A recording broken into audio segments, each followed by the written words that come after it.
First things first, Brian, how are you? I'm good, man. Very good to hear, very good to hear. Yeah. Before we get into the music of the new album, I'd like to go back to maybe 2 years ago, 1.5 years ago, to Dim. Mm-hmm. Because that was kind of, it feels like a purge album. What was the feeling afterwards, after you kind of written those songs? Where was your mind at then?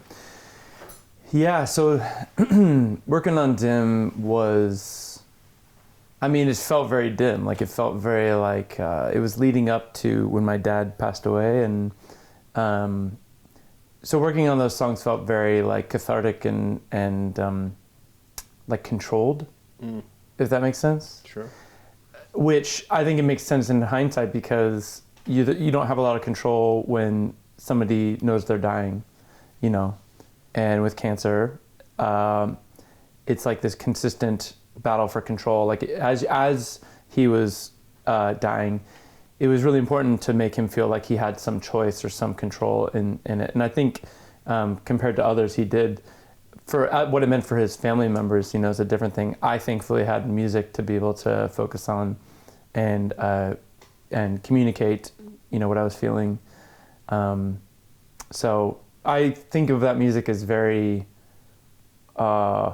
strong. Like it feels like a really strong drink or something, like where I like it because it makes me feel good, but it's like I can't really do that like all the time because it's and especially when you compare it to like the songs that are sort of coming out, you know, now there's like way less control. It feels way less controlled, and I'm really thankful to the producer that I got to work with for.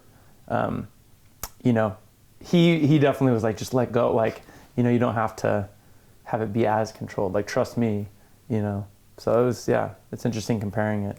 Oh, it is interesting as well, dealing with those very tough and human emotions, and then but finding a way, even though the title kind of indicates it, dim, but there's, in a way, it's beautiful if you know what I mean. The fact that you were able to create that out of such a dark situation. Yeah.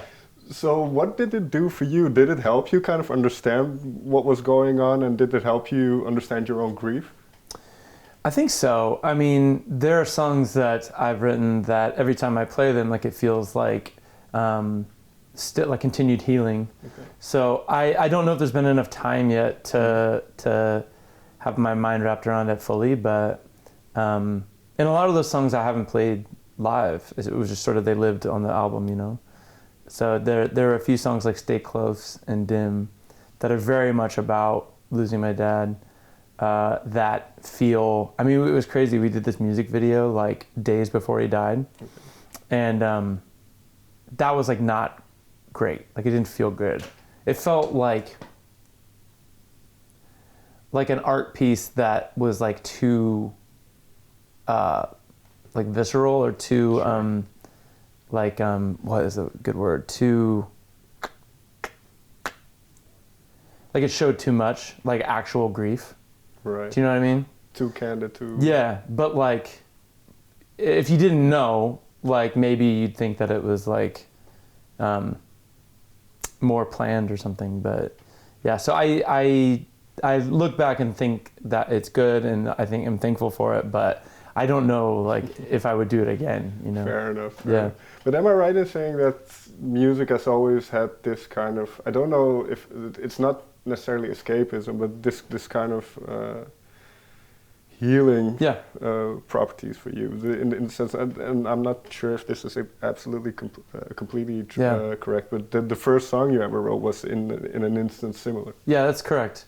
I was much younger, but somebody had passed away, like a schoolmate. And I wasn't close to her, but I went to, it was a car accident because she'd been like drinking or something during the day and and died in a car crash. And I remember going like with like other students to the area where it happened and just sort of sitting with that feeling. And I'd had like loss in my life before, but not like a kid, really. Sure. Or somebody my age. And so I tried to write a song about it. It wasn't like a complete song, and I don't even remember like any of it really, but it felt like that was the first time that I like tried to use music as like a way to both heal and connect to something, but also to disconnect. I think it's like there's a lot of music that once you put it on the paper, it's kind of, or record it, it's sort of out there now for somebody else to hear and somebody else to digest. So it does feel like I'm now like sending it off from myself, like it's a weight off a bit. But as you were asking that, I was kind of thinking like, it's a little bit like, it's so different from like a painter or a filmmaker who like does it one time and then it's out there. Like you sort of recreate it every night, sure. Which I think mostly is healthy. Like I don't often think like, okay, I'm going to put myself in that same position every night because I think that would be too much. But yeah, it is a great healing tool as much as it is like sharing something like grief. Because what I find interesting, and you kind of alluded to it in the process as well, of letting go kind of a lot of the control elements, but I think you referred to The Day My Father Died, the upcoming album, as more of a positive album in the sense that you had a different perspective once you started writing these songs. Yeah. So can you kind of explain that perspective a little bit and how that transformation went? Yeah, sure. So The Day My Father Died is obviously like a pretty startling title. Right. And there's only maybe a few moments on the album that are that startling. I think probably that song called The Day My Father Died. But the song's not mournful. It's almost celebratory sounding. And it's the whole album is meant to be like when my perspective shifted, which is the day he finally died, right? Like it was the lead up to his death, the day he died, and then ever since, right? So it's a major milestone along the journey of life that we have these things happen, whether it's like a kid is born, somebody dies, you fall in love, and you can't like undo it. Like that's always happened, right? Like I can't bring him back, but everything that I was already in my life changed a little bit. So like that, and that's like all these life things that I was talking about, change your perspective a little bit. And it should change for the better, I think. I think you know, I see my kids differently now. I see the music I make differently now. It's my mom, I mean, I see her differently now. It's really, really crazy. I remember vaguely that the first time I spoke to you, we talked about your dad's record collection. So what kind of memories did you kind of, near the end, kind of discuss in terms of music, or it can be anything, but were there certain connections that you kind of... Yeah, well, he liked music. He was not musical. He really liked film too. Okay. And so I think we bonded most over like watching movies together. Okay. He loved music and he loved my music. He was really proud. And he heard some of the songs on the album, which is cool. Growing up, I mean, it was like all classic music at the time. Okay. And I think there was a lot of influence on the songs on the record, at least how they were recorded. And there's a bunch of 3-part harmony on the record, which is new for me. And that was something that was prevalent in all those records, like Crosby, Stills, Nash, Simon and Garfunkel, Beatles, Beach Boys, like all these really thick sounding records. He loved like Moody Blues and he loved like Dire Straits. So less, like he was impressed with anything I did, but like he was really impressed when I would like learn like a Dire Straits song when I was little on the guitar. Yeah, man, he had a huge influence musically, even though he wasn't musical. And maybe this is too close still, but have you, because I'm very interested in how we remember things and how kind of we create these pictures in our mind. What is your picture now then of your of your father? Yeah, it was hard right when he died to remember him like not sick, like because I'd just been with him as he got sicker and sicker, and so my last memories of him were like a person who was just ready to go. So I have memories of him, throughout my life. I can hear his voice still. I'm sort of saving up like I still have all his voicemails and like I haven't listened to them yet. I don't think it's been enough time to like think about him and not think about like how he died. And I still have a lot of positivity in that. Like I think that there were really special moments where you're dying and you still choose to live. Like, you still have your brain and your choice as much as you can anyway, as much as anybody can in life, to choose how to live, right? Like by being outside as much as you can, by being with people, by like drinking like some fucking whiskey when your doctor says that you shouldn't do that because it might, you know, affect your medicine or whatever. Like there were little things like that. But yeah, a benefit of having kids is being able to like remember when you were that age as much as you can. Because I agree with you, like memories change and people change in your memory. So I don't even think that my memory of my dad when I was a kid is actually how he was. Like I think of him as this bigger than life, you know, stern character who like was a good dad, but like I was more friends with my dad later in life. So I'm sure that some of those things will fade as time goes on, but yeah, memories are crazy. And this shift in perspective that you talk about, it's an album. I just want to emphasize this. It's not just about kind of the death of your father. There's a lot of other things. So we were also in the middle of a pandemic at that point. So what kind of almost existential questions did you ask yourself? And is there a song that kind of directly came out of that? Yeah, I think a thing that defined a lot of the last few years is just pain, and pain that was always there, and maybe less. You didn't sit with pain as much, or you weren't forced to. So, and a lot of my music is about things like pain and grief and sadness. But I remember that some of the collaboration that I was able to do on this record was with, you know, and that was pre-pandemic and mid-pandemic, was like, well, what do we do with it? Like you wear it, like, do you let it go ever? Like, or is it better to hold some of it with you, like, as you go into happiness? I think that's true. I think that like you probably need to, so that you're honest with yourself, and you can see when you are happy instead of being like, is this happiness? Like you only know that because you have this polar opposite with you. There's a song that I really like called Corduroy on the record, and it's about me as a kid. I mean, like, cause I like love like corduroy pants, and it's about I also like this record had a couple different names at time. Like I wanted to call it Church originally, because some of the songs are about my history with church and having faith at one point, or what I thought was faith. But that's not really what the whole album's about. That's part of life, just like pain, just like love, just like all these things. And so the reason that I chose the title was like, okay, well, like that is a real life thing that happened that I can now like pivot from to like look inward and look outward. So I can like look inside of myself, into the universe inside me.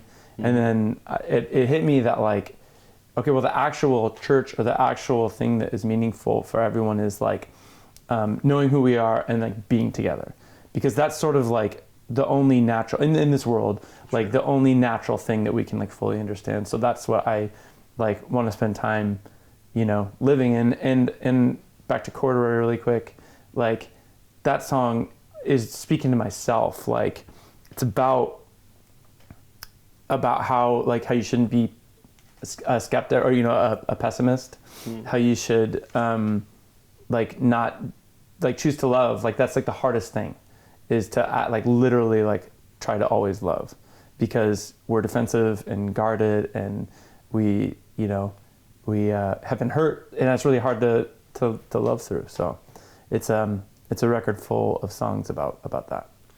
But with that in mind, it's not, as you mentioned, kind of a really depressing sounding record. No, it doesn't sound sad at all. Like it's really, really major. Yeah, well, was that important to not make it kind of this big lament, but kind of, as you mentioned earlier, with the song as well, a celebration more than anything? Yeah, I don't think it was really like in the writing process. I don't think I was like, oh, this shouldn't be like minor chords. It should be happy major chords. It just sort of happened how it did, and then as we were recording it, as we were choosing sort of the palette of colors and things that we were going to use, they all just sort of had this like like hopeful sound, like naturally. And I think that's like probably some of the magic that no one knows how it works in the studio, is like what feels right for the song in the moment. Because I definitely, there were some songs that I took into the studio thinking it would be one way, and we tried that way, and it was like, shit, like that's not right for the song. So there was some exploration, but the song started mostly happy. And you went into to the studio with, let me get his name right, Phil Eck? Phil Eck.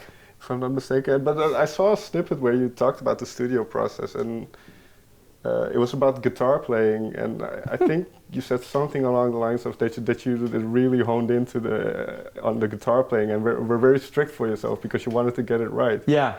So back to the control thing, right? Like I grew up in the studio age where it's Pro Tools and you can edit and you can take as much time as you want to like, or you don't want, and then fix it later.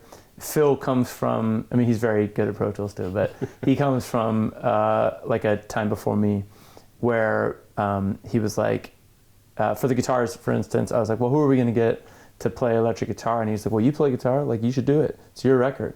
And he was the one that stepped up and challenged me to be like, it's your song, play it right, like do it again, do it again, do it again, do it again.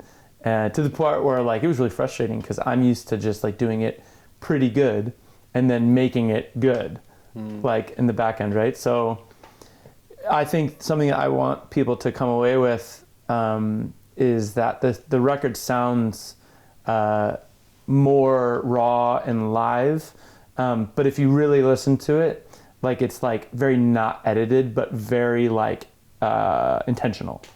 Like all the parts, all the playing, all the tones, like it took a lot of time. And those are the things that like most people would never care about or know, but there's some, again, that magic there that like you can't like fake all the way, Sure. like, you know, like it's just, it exists in when you are open to it. But it's cool that he kind of forced you to do that. So what did you do? Did you just lock yourself away for a while and just practice? It hurt. I mean, like, I'm a guitar player, but like unless you do it for hours and hours and hours and hours a day, like when you get to the studio, I think we did guitars over like 2.5 weeks. Like it took a long time. And my fingers became like, I still like have like nerve damage in my fingers, like where I just can't feel like pressure as much anymore. And like my like back would hurt and like my whole body hurt from just playing guitar because you kind of like tense up and then you have the stress of like, well, I'm not playing this well, like we're probably not going to keep that. Like I'm on the 100th take of this song and he's saying it's not right yet, like what am I doing wrong? So it was a crazy battle of like physical endurance. No, but I think it's really cool that he had faith in you and kind of tried to pull that out of you. Yeah. And you mentioned those textures and kind of the sonic landscape. It sits in the tones.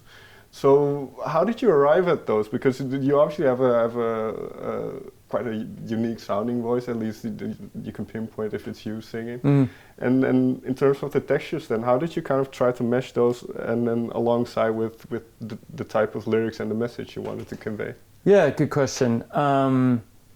I think we didn't want anything to be distracting. Like we recorded in these really cool places, so the drums and some of the guitars and reverbs and stuff were all very like, we wanted it to play song to song to song, so it didn't feel like disjointed or disconnected.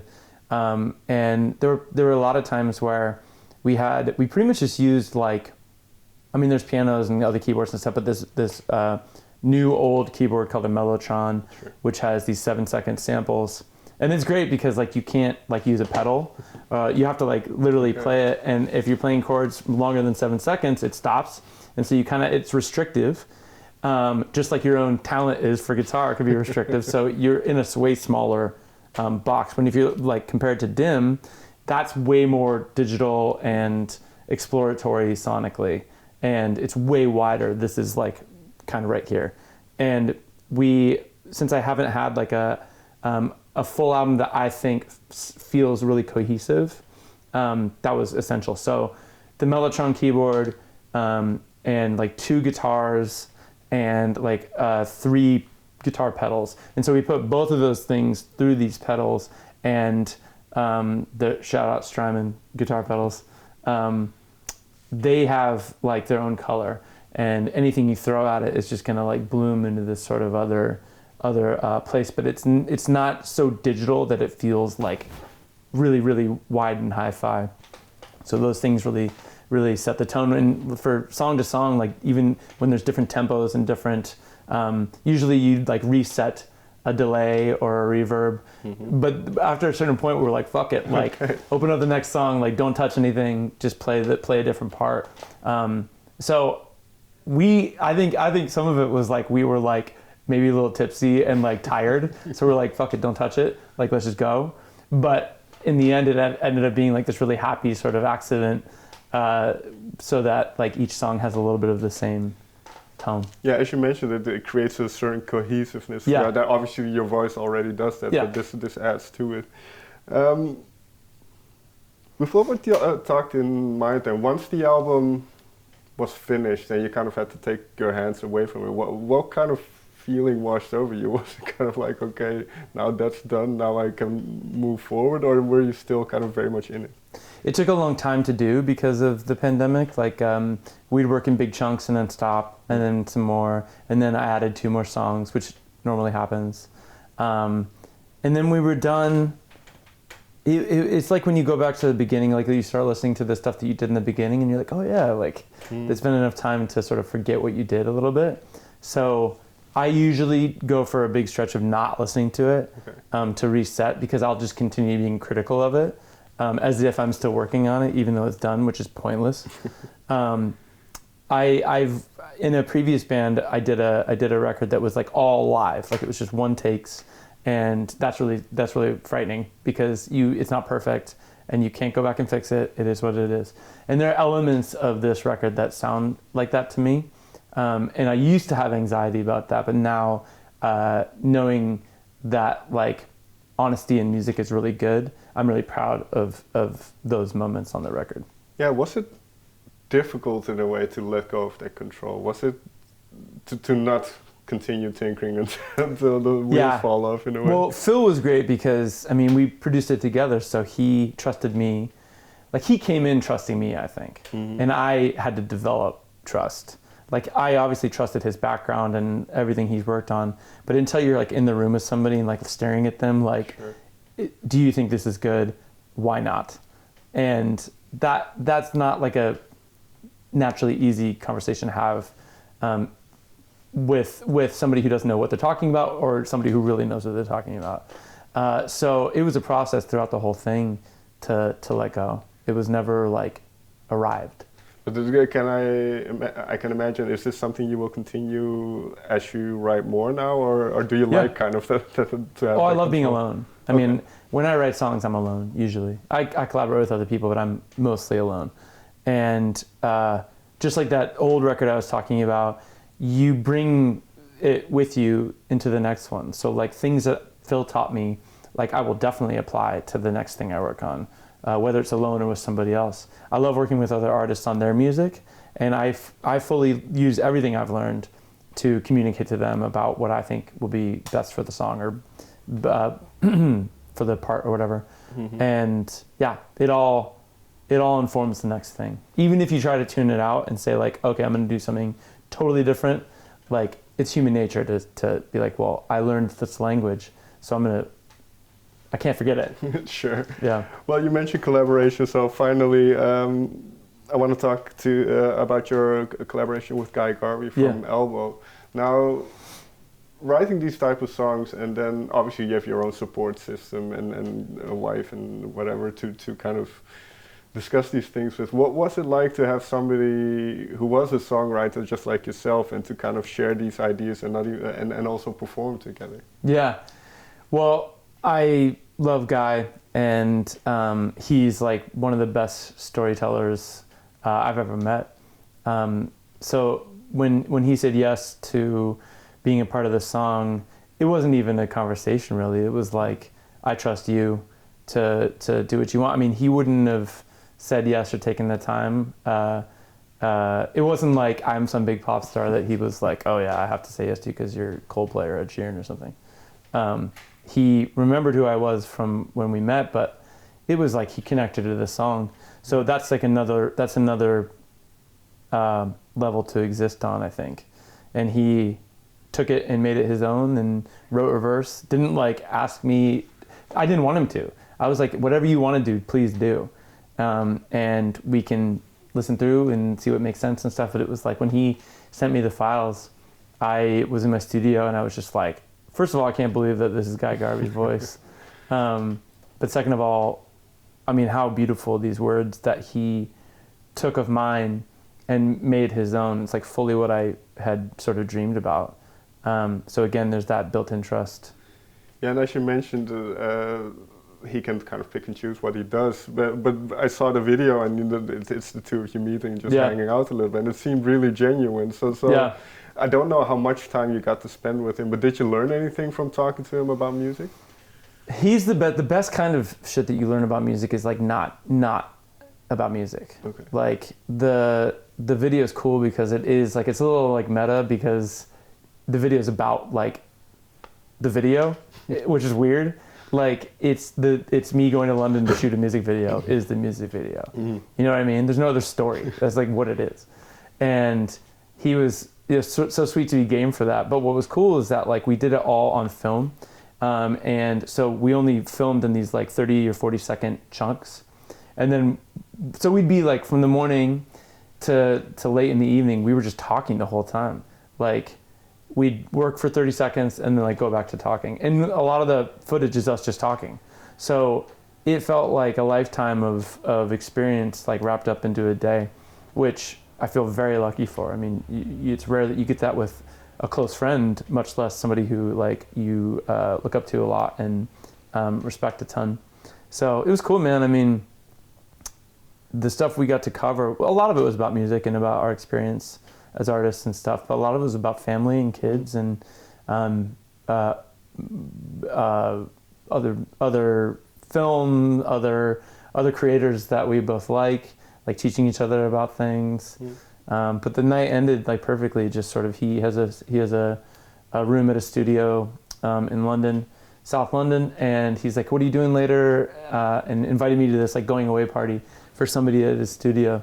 So that's just like the kind of person he is, where he's like, "Here, come be in my life." Like, and I think the same would be if he came to visit me. Like, you know, there's so many similarities between who we're lucky enough to be around, that like sharing that is really, really special.